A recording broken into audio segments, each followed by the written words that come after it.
Are you still struggling with that change? It hasn't gone away and you're not quite sure what to do about it? This is part 2 with 2 more tips on how to thrive in the midst of change.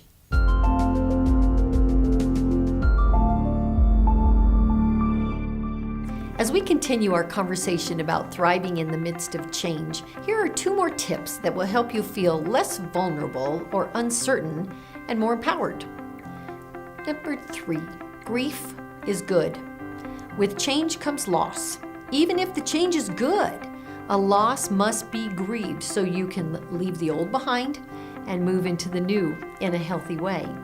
Most grief professionals agree that the grieving process consists of 5 stages that must be addressed in order to move on. The 5 grief stages are denial, not accepting that it's really happening; bargaining, believing that with negotiation or adjustment, it can go back to the way it used to be; anger, feeling that the situation is unfair; sadness, feeling lost, alone, or vulnerable; acceptance, realizing that things will not go back to the way they were, and it is time to move on. When grieving a loss, you may move from one stage to the next and then back again. This is a normal part of the process. So when experiencing a change, don't resist the grieving process. Although at first it may not feel like grief is good, but it does help you close one chapter of your life so that you can move on to the next. Tip number 4, navigating the transition phase of change.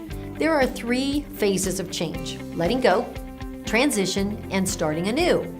The transition phase is the hardest because it's that in-between place where you've left behind the old and you're uncertain about what the new will be.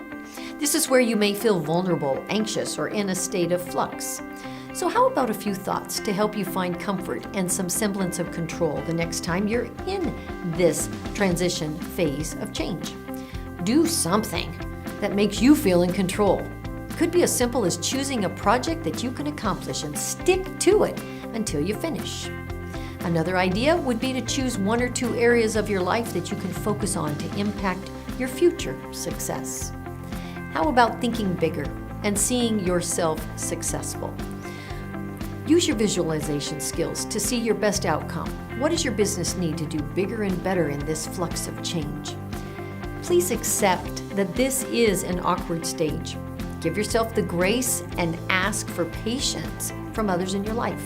This transition phase will be difficult to navigate.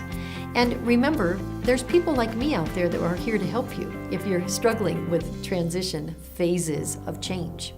Next week, we'll discuss the final chapter in this discussion on thriving in the midst of change. Thank you for watching. If you're on YouTube or iTunes, please subscribe. For more information, visit us at resultsforbusiness.net, where you can see other great videos and access cutting-edge coaching and training to help you and your business.